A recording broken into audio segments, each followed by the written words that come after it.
Hi, everyone.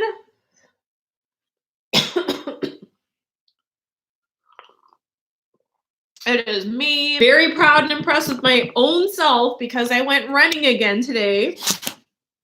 And I'm pretty excited that the weather is nice because I think it means I'm going to go in my garden some more. Alice's Adventures in Wonderland by our pal being invited. And she sees the Duchess with the baby and, plates flying and, they're giving like pepper to the baby and yelling at it. So she walks off with the baby. Baby turns into a pig. And then she has this, what I think is like kind of mean thought where she's like, well, it's like a good looking pig, but it would have been a bad looking kid. Anyway, so let's return where we left off. So when we left off, she saw the Cheshire cat in a tree, and the illustration, the original John Tenniel illustration for this is super, super, super famous. I'm just going to show it to you. So here we have, there's Alice, and here's the big tree, and there's the Cheshire cat. Now, Cheshire, I never know how to pronounce it correctly, but it's just a place. It's a region in England. So Cheshire cat just means a cat that is from Cheshire. The cat. Okay. So it says here, the cat only grinned when it saw Alice. It looked good-natured, she thought. Still, it had very long claws and a great many teeth, so she felt it ought to be treated with respect. Cheshire Puss, she began rather timidly, as she did not know whether it would like the name. However, it only grinned a little wider. Come it's please so far, thought Alice, and she went on. Would you tell me, please, which way I ought to go from here? That depends a good deal on where you want to get to, said the cat. Well, I don't much care where, said Alice. Then it doesn't matter which way you go, said the cat. So long as I get somewhere, Alice added as an explanation. Oh, you're sure to do that, said the cat, if only you walk long enough. Now, the cat has a point here, because anywhere you go, you are going somewhere. Alice felt that this could not be denied, so she tried another question. Well, what sort of people live around here? In that direction, said the cat, waving its paw around, lives a hatter. And in that direction, waving the other paw, lives a March hare. Visit either you like. They're both mad. But I don't want to go around mad people, Alice remarked. Okay, I want to pause like a little tiny second. A hatter is somebody whose job it is to make hats. And back in the day, hats used to be made out of, first of all, everybody used to wear hats. Kids, adults, men, women, rich people, poor people, they'd all wear hats. And these hats would be made out of different materials. So different materials, different shapes. You could have a hat made out of fur. You could have a hat made out with feathers or straw or like all kinds of stuff. Felt. But one of the materials that hatters used to use to make hats look nice is mercury. And mercury is an element, if you around your house have like an old-fashioned thermometer, that little silver liquid that goes up when it gets hot and down when it gets cold, that's mercury. And you should never, ever, ever touch mercury because you'll get mercury poisoning. And one of the symptoms is that you get a hatter, because hatters had a reputation for having mercury poisoning. And mad as a March hare, just like, well, we just finished March. We just finished like the longest March in the whole universe. But sometimes animals act a little bit wacky in the springtime. So that's where those two phrases come from. Okay, and then here is another little syllogism, little logic puzzle. All right. Last thing I want to say is like mad. You can have mad that's like angry, like, oh, I'm so mad at you. But you could also have mad like crazy. Okay. And that's the one the cat means. So the cat says, we're all mad here. But I don't want to go among mad people, Alice remarked. Oh, you can't help that, said the cat. We're all mad here. I'm mad. You're mad. Well, how do you know I'm mad, said Alice. You must be, said the cat, or you wouldn't have come here. Alice didn't think that proved it at all. However, she went on. And how do you know that you're mad? Well, to begin with, said the cat, a dog's not mad. You grant that? I suppose so, said Alice. Well, then, the cat went on, you see, a dog growls when it's angry and wags its tail when it's pleased. Now, I growl when I'm pleased and wag my tail when I'm angry. Therefore, I'm mad. Well, I call it purring, not growling, said Alice. Call it what you like, said the cat. Do you play croquet with the queen today? I should like it very much, said Alice, but I haven't been invited yet. You'll see me there, said the cat, and vanished. Alice was not much surprised at this. She was getting so well used to queer things happening. While she was still looking at the place where it had been, it suddenly appeared again. By the by, what became of the baby? Said the cat. I'd nearly forgotten to ask. It turned into a pig, Alice answered very quietly, just as if the cat had come back in a natural way. I thought it would, said the cat, and vanished again. Alice waited a little, half expecting to see it again, but it did not appear, and after a minute or two, she walked on in the direction in which the March Hare was said to live. I've seen hatters before, she said to herself. The March Hare will be much the most interesting, and perhaps as this is May, it won't be raving mad, at least not so mad as it was in March. As she said this, she looked up, and there was the cat again, sitting on a branch of trees. Did you say pig or fig? Said the cat. I said pig, replied Alice, and I wish you wouldn't keep appearing and vanishing so suddenly. You make one quite giddy. All right, said the cat, and this time it vanished quite slowly, beginning with the end of the tail and ending with the grin, which remained some time after the rest of it had gone. Well, I've seen a cat without a grin, thought Alice, but a grin without a cat? It's the most curious thing I ever saw in all my life. She had not gone much farther before she came in sight of the house of the March Hare. She thought it must be the right house because the chimneys were shaped like ears and the roof was thatched with fur. It was so large a house that she did not like to go nearer till she had nibbled some more, saying to herself, suppose it should be raving mad after all. I almost wish I'd gone to see the Hatter instead. So here is the cat, and it's vanishing, and it's just leaving its grin.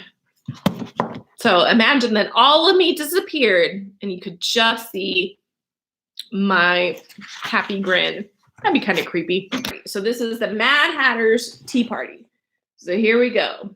Oh, this is very appropriate because I got my tea right here. Delicious. But it's an Edgar Allan Poe tea. So here's the Mad Hatter, and you can see he's got a great big hat. Here's the March Hare. Here's Alice, and I think right there is the Dormouse. Okay. There was a table using it as a cushion, resting their elbows on it and talking over its head. Very uncomfortable for the Dormouse, thought Alice. Only as it's asleep, I suppose it doesn't mind. So a dormouse, I will post a picture of a dormouse for you so you can see. A dormouse is a little tiny animal like this. And one of the reasons that the dormouse is so sleepy is because in real life, dormice they're nocturnal. They sleep during the day and they're awake at night. So obviously during the day, if you invited one to your tea party, it would just be sleepy the whole time. And they're very adorable when they sleep. They like snore a little bit. It's real cute.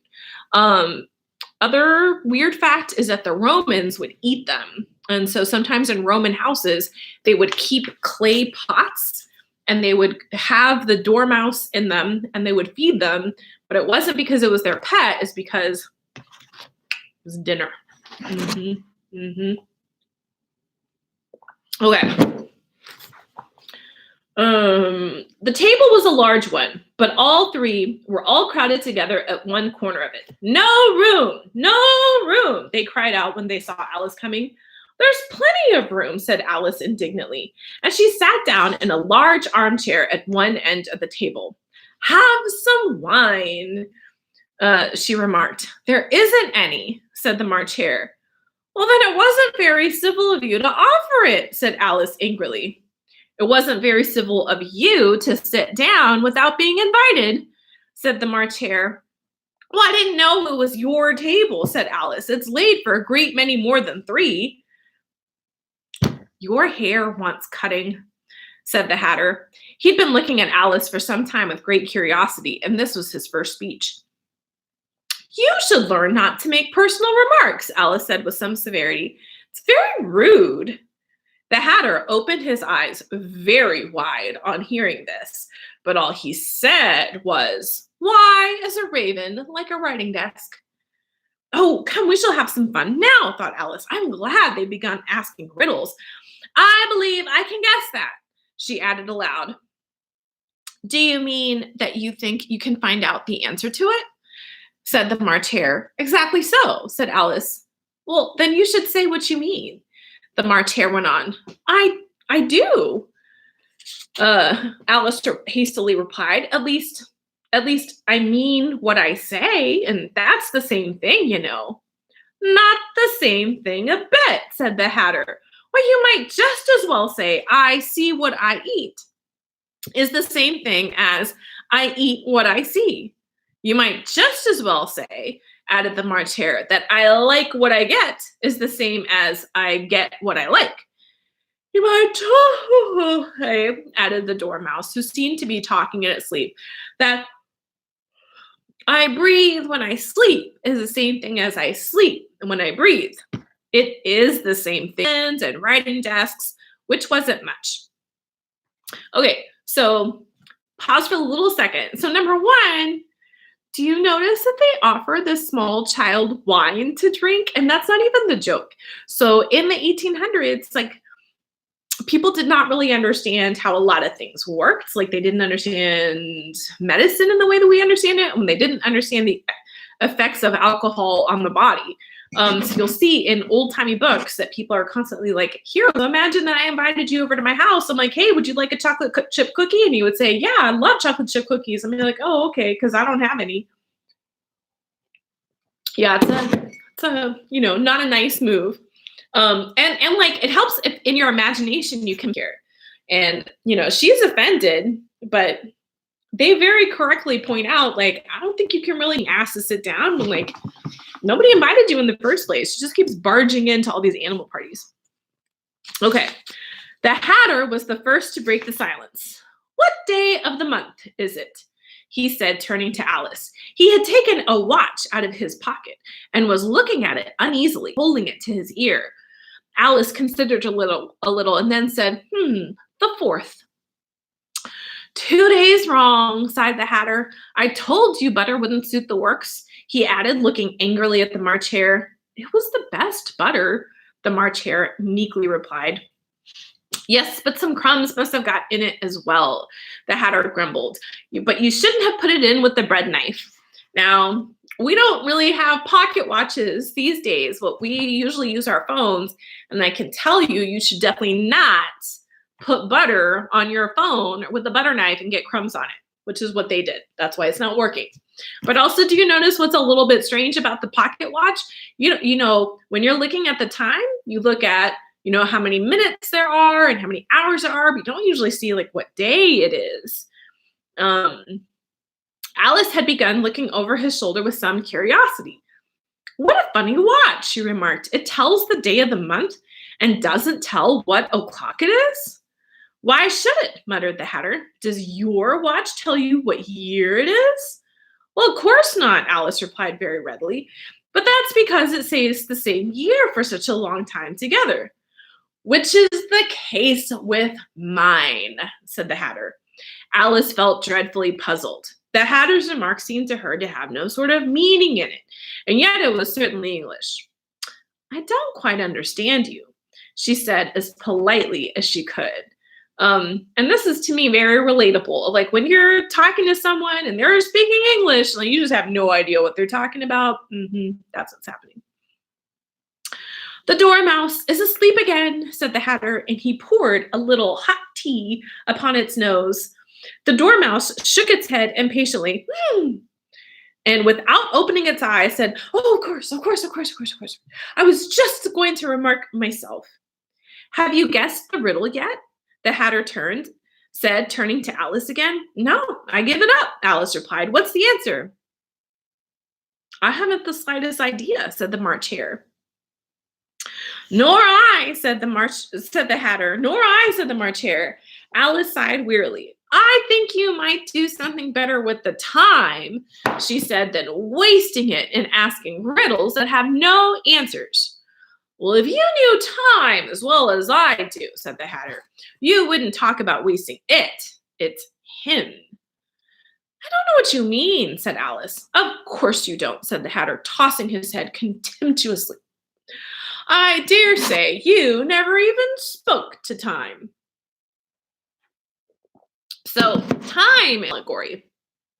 So think of it like if time itself was a person, and maybe it's father time, right? So if time itself is a person, then time itself, father time, could control what time it is, right?